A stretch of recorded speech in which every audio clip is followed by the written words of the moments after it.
This is Daily Blast Live. We're talking about what you're talking about.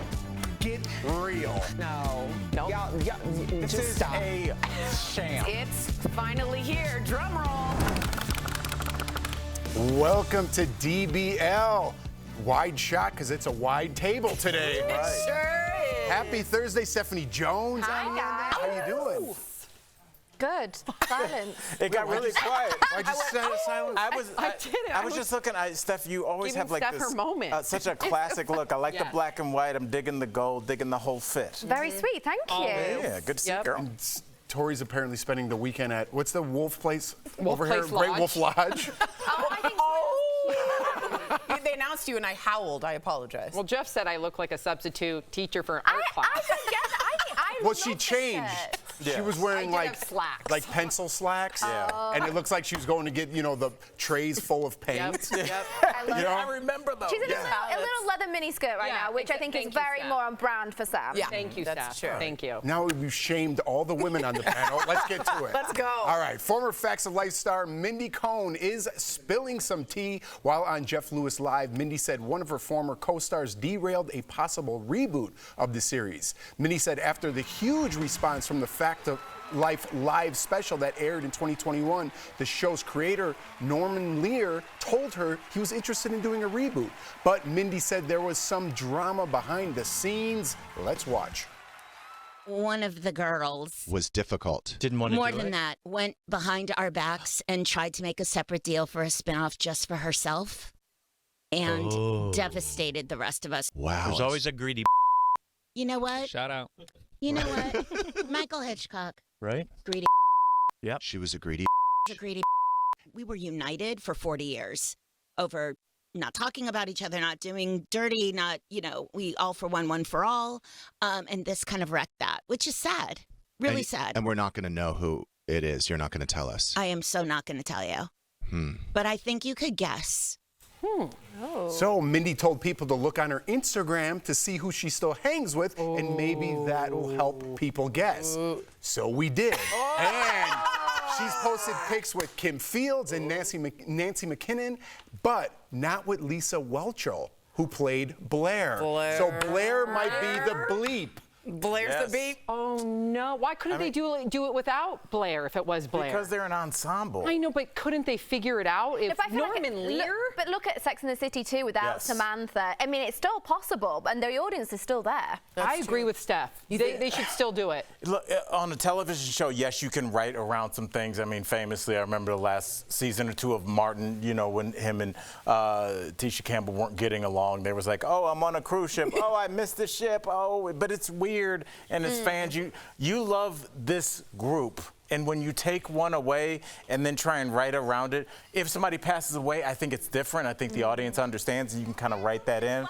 But when it's just all of a sudden somebody's not here and no, they're in Asia. Yeah. It's like, Yeah, but Norman Lear is one of the most brilliant showrunner creators. I think he could have But figured it out. And I he's still not believe here anymore either. I know, but you have everybody around him. It's the same team, apparently. Right. From what I read, it's the same exact people that created it 21 years ago, minus him. And I think they could do it still. I really do. I don't want them to give up hope. I do think there is something that, like Al said, something misses when there's that one character, whether sadly they've passed away, whether they don't want to take part in it, like we've seen with Kim Cattrall in Sex and the City. It's missing something. There's a hole, there's a void, for sure. Yeah, remember Friends, they all work together as an ensemble to get their paycheck to be the exact same. And I got to be like, that's the way an ensemble works best. But you got to wait for till there's leverage to do that. And they didn't have that. This smacked of desperation to me on this alleged person's part. It seems that they were desperate because this might be their last bite at the apple. It's just the facts of life, All right. Jennifer Lopez celebrated turning 55 in style. No one's going to say I timed that perfect. Very well done. J-Lo posted a series of videos from her Bridgerton theme party. Dude. Barf. Yep. Featuring a horse and carriage, a Regency ballroom dance that looked like it was straight from the Netflix show. All right. Ew. Jen was the diamond of the ball and held court in a gown that would have given Queen Charlotte a run for her money. Her son Max was there, but her other child Emmy and her husband Ben were not seen in the posts. Jen also thanked her fans in a separate post and said she feels like a girl full of energy and bravado on the outside, but fragile and sometimes frightened on the inside. There's a lot of emotions and celebrations. It was a journey. It was a journey. It was a journey. Steph, I heard, obviously, Jeff had some noises that let people know that he wasn't feeling that party, but Steph, it sounded like you were, so talk to us. I love a good theme Me of too. any variety, so I'm all in on that. But the moment there's a throne and she's sitting on it at her own party and her husband's not there, it's a little bit strange. But even more cringe, and I love J-Lo, was the moment she sang to herself. Oh, no. She's just singing to herself in front of her did? cake, and it's a bit uncomfortable. It gets to the point where it's a bit like, oh, okay, I know you're fabulous and you're J-Lo and you're a great performer, but performing to yourself at your own birthday a little without sad. any of your immediate, I mean, obviously her son is See, there. I was but- on Team Jeff until, Steph, you said she had a throne. she had a throne. And saying to herself. That's what I would do. I would have a throne and make you We've put got my a presents picture at my of the feet. throne. Oh, let's see the throne. Look, Let's look, see. you'll see her, I'm sure, sitting on the throne. I'm sure it was in that, we had a trio of pictures of J-Lo. Oh, there we go. No, Yes, wait, she she's is. there on the yeah. right-hand side, and she sat up on this stage, and then everyone just, like, dances that is around. a So rude. She also wasn't brought in on a horse and carriage. Give me a And break, Sam. This is, in my opinion, even though I love a good theme, I think this is almost like a microcosm Yes. of the relationship between Ben and Jen. This is everything Ben hates. Yes. And I think that just underlines that perhaps maybe, and I've been defending them as a couple, I think this, to me, this is the straw that broke the camel's You know what? back. You know what, Sam? I think A-Rod would have been down with this. I agree with you. Oh, But can you 100%. imagine Ben Affleck in a Bridgerton No. outfit being like, No. let's dance? Oh, it would have We're been dancing now. awful. Like, he would be miserable. Isn't that a weird juxtaposition that she didn't want A-Rod, but he would have loved this, and she wants Ben, No, and he would have hated A-Rod this? would have complied. He wouldn't have liked it. I agree. Yeah, he wouldn't have liked it. And Ben, I think I'm a little like Ben. I don't know him, Oh, but I'm like, God. I'm just saying would I'm agree. over. If my wife's like, I'm going to get a throne and have 3 different changes, and I'm going to sing to myself, I'm like, you're going to be doing that alone, because I'm out. I'm not doing it The anymore. fact that he's not there on her birthday. Yeah. Yeah, that tells us a lot. Yeah, I that's not worry. good. I Should he have worry. showed just for a No, birthday? not in that Bridgerton. That was Not if ridiculous. it- Even if he just turned up in a suit, whatever, he doesn't have to be in the whole crazy ensemble. They just said he wasn't in any posts. We don't know 100% I don't that think he he was was She there. had a full-on, she had full-on videos and pictures and everything. He's nowhere to be seen. He's not there. Is this- He didn't even He's- post he's happy not. birthday to my wife, and this is J-Lo. She expects that. She's never wearing a ring. I've not seen her wearing a ring. Yeah, I think God they've knows how moved long. on. Is this though part of J-Lo's kind of decline in popularity because she wasn't selling out those tickets? Yep. Is this too much and people are just over it? She's not reading the room. And we want transparency, authenticity. We don't want Bridgerton when we've seen too much of you. You're overexposed. I think it'd have been Sit better if down she for a piped little down and just stayed at home, Yeah. just Yeah. in a low-key picture with the kids. That's it. I think Yeah. she would have been so much more relatable. Interesting. I agree with Steph. I like it. Coming up on DBL, Prince Harry is speaking out about the royal rift between he and his family, and we're talking with Yolanda Ross about The Chi being renewed for another season.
Welcome back to DBL. I want to answer Bert's question, but no, we got to get to Prince Harry. Prince Harry is speaking out once again about the royal rift between he and his family. In an interview on British TV, Harry blamed his legal battles against the tabloids as part of the reason for his strained relationship with his father, King Charles, and brother, Prince William, and their unwillingness to join him in his fight. Let's take a look. Anything I say about my family results in a torrent of abuse from the press. I've made it very clear that this is something that needs to be done. It would be nice if we did it as a family. I believe that, again, from a service standpoint and when you're in a public role, that these are the things that we should be doing for the greater good. But, I'm doing this for my reasons. So, Steph, my question to you is, I feel like we've been down this rabbit hole 5 years ago, but they keep doing the same press interview. Why aren't we getting to the bottom of this? Well, I think because Harry's definitely not at the bottom of whatever he's searching and questing for. It's as simple as that. And I do think it's ironic to me when he says, I think we should be dealing with this as a family. You have trashed your family to the world in front of Oprah, on Spotify, on Netflix, and now you want them to come to your rescue and head on to the paparazzi and battle it together? Please. Please, you say the paparazzi is the reason for all the fallout between you and your family? I think you opening your mouth is the reason you're falling out with your family. Steph, I tend to agree a bit. I was just going to ask, do you think it's pretty clear that he blames the paparazzi for his mother's death? Absolutely. I do think, obviously, that's going to be something that's so deeply within him and haunts him, and it's his deepest trauma. I really do believe that. So, obviously, he will fight to the end. He's won cases, he's lost cases. He seems to hold it against, obviously, Prince William, that he's dealt with things in private. But we know that is the royal family's way. They never complain, they never explain. They're going to do things behind closed doors. So, he's not going, if he doesn't want to fit into that box, which he desperately doesn't, and has made it very clear, he is on his own and it's up to him to sort that out. And I get that you kind of feel like he's speaking out of both sides of his mouth, but let me ask you something. When they went sort of racial on Meghan Markle, and he felt, I think, that he wasn't supported in going after the press that were being blatantly racist. Is that fair to say, I was on my own and you all didn't come and protect my wife and my family? Is just that like fair? you didn't protect our my mother. Yeah, Exactly. That's where that's where I wonder if that's what that is. No, I think this is what I'm going back to. Obviously, I think he sees so much of his mum in his wife, and the similar stories how they've been taunted and belittled and literally tortured by the press to the point of his wife saying, I want to end my life, which is obviously horrific, and it literally ending his mother's life, being chased in France through the tunnel that none of us will ever forget. So I think for him it's always going to be that, but I think also, it is the way of the royal family. They didn't tell us about Kate, and obviously look at all the speculation when the woman that is in line for the throne was going through something so horrendous. She is going through cancer, she is going through treatment, and look at what they let play out with her. There is no what's good for you and me, it's what's good for the overall public perception, which sometimes they get very wrong. Yeah, right. They do. Like when Princess Di died and the Queen didn't emerge for so long, and they said, we need to see you. Upset outside. The people are mourning. I just think it's weird how when they're like, we want to be left alone, but then you do an Oprah interview and you're like, the press keeps bothering us, but I'm doing a press interview. Yeah, I just think it's weird on all sides. Well, it's literally, it's like this, I feel like there's this never-ending void for him, and I really feel for him, I do, and I think he's got so much healing he needs to do, and rightfully so. His life has been really hard. The things that have happened to him, we can't comprehend. Yeah, not at all, not at all. We could talk all day about this, but we got to go. We'll be right back.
Welcome back. She made a mark as a tough mother in The Chi. Earlier, we caught up with actor Yolanda Ross. Take a look. Please help me welcome Yolanda Ross. Hey, everybody. Yolanda from The Chi. Did you ever hear that know. song? Yeah, yeah, ooh, Yolanda. You ever hear that song, Yolanda? I know that song. It's really about her. You're a good actress. You have not. All right, let's get to this, Yolanda. First, we hear your parents are part of DBL Nation. We want to give them a big shout out. So shout out to your parents. There we go. There we go. All right. So we also heard you have a big birthday coming up. I was just in Mexico for a birthday, but how will you be celebrating? Mexico? You know what? I have no idea, but with friends. That part I do know. We've been talking about Kamala Harris this week, and we know you've been actually spending time on Capitol Hill, and you're actually a presidential convention delegate with the Creative Coalition. First of all, mazel tov. That's amazing. Explain to us what that means, though. That's a good question. Well, you know what? This is my first time. So I know that I will be helping out with speaking to women Democratic delegates and women that are up for being voted. Like, I'm not making any sense right now. I'll be there. I'll be partying. I'll be celebrating. I'll be helping people, support women, Democratic candidates. Delegates. Yeah. Candidates. That's the word. Candidates, delegates. Whew, it's all new to me. When you put presidential in front of it, I just went blank. So I was like. I mean, there's a lot to digest, especially in the past, just few days. Yep. But we so appreciate you. And I just have to tell you, sis, congratulations, because The Chi got picked up for its 7th season. Yes. We talked about season 4 during your last visit, but we didn't talk about something that you and I discussed on my podcast, and that was the decision to cut your real hair after your character was diagnosed with cancer. So was that a difficult decision to make? It wasn't. I actually didn't plan on doing it at first. And then when it came down to it, there were conversations, and our hair person at the time had lost 2 sisters to breast cancer. I had been dealing with, Equal Hope and the TC Joyner Foundation, which are organizations here in the South Side of Chicago that help women of color on that journey. And when they asked me, I was just like, hey, yeah. And that's how I found out I have all this. Because when it grew back, I was like, why is my hair? Oh, I have all that here. Right. Okay. No, amazing. I think it was an incredible decision. We got to talk about this. We're in the Lifetime biopic about Whitney Houston, and directed, of course, by Angela Bassett. You played Robin Crawford, Whitney's business partner and alleged lover. Did you have any reservations about playing her, or what motivated you to play her? Well, motivation, Angela Bassett, Whitney. Being a part of that story, and I've always loved those stories about, those Sunday evening stories about somebody's life. I really like those stories a lot, and I find them to be their own thing, and to be a part of one of them was a huge thing for me. To be a part of Whitney's legacy, because we were the first ones to do, a story on her. And that did mean a lot. And I did know of Robin, being in New York. I knew of her. I didn't know her personally, but it was interesting at that time when we did that, there was very little information about her on the internet, in the world, to find out. You did a fantastic job. Yolanda, congratulations on everything. You got a lot cooking. Yes, you do. DBL Nation, you can stream all of season 6 of The Chi on Paramount Plus with a showtime plan now. And we will be right back. Great to see you. Congratulations. Happy birthday. Happy birthday, yes. Happy birthday.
Welcome back. We've got some great products from our friends at Morning Save. Check them out.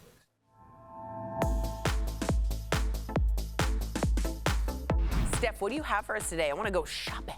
First up, we've got the Soundbound TWS rubberized sports earbuds. Not only can you listen to hours of music with these, but you can also answer or reject phone calls and control your music without having to get your phone out. We have to put a doorbuster deal limit on them of 3 per customer. Normally they're $50. Okay. We've got them for just $10.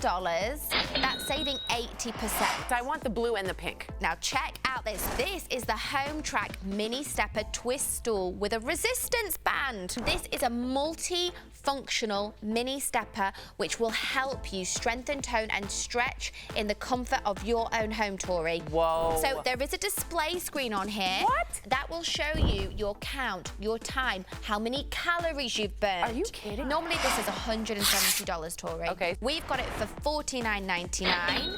That's saving 71%. That's one of my favorites I've ever seen. Fantastic, huh? Love. And now check out this. This is amazing too. This is the iHome Play Glow Color Changing Wireless Speaker. Oh, that's cool. It provides more than 24 hours of music with one single charge. Not only is this a speaker, but it also provides a fun light show. Normally this is $60. Oh. We've got it for $24.99. That's saving 58%. And it's a great brand. iHome is fantastic. I trust them. This is our last product today. It's the 2-pack Atomi Wi-Fi LED sconce lights. What? They will instantly brighten up the outside of your home with over, are you ready for this, Tori? 16 million color options. Normally these are $180. Ooh. We have got a 2-pack like this for $49.99. It's saving 72%. Head on over, everyone, to morningsave.com to snag these amazing deals at the lowest prices, or just scan that QR code on screen to take you directly to all these products on Morning Save's website. Could not be easier. Thank you so much, Steph. Steph, of all the years doing Morning Save, Yeah. how many products have a Bluetooth connection? You know what? A lot. But that's the way of the future, right? It's so easy. She's so good at selling. She's so good at it. She sells Amazing. things. I love it. We'll see you guys Steph. tomorrow, same time, same place.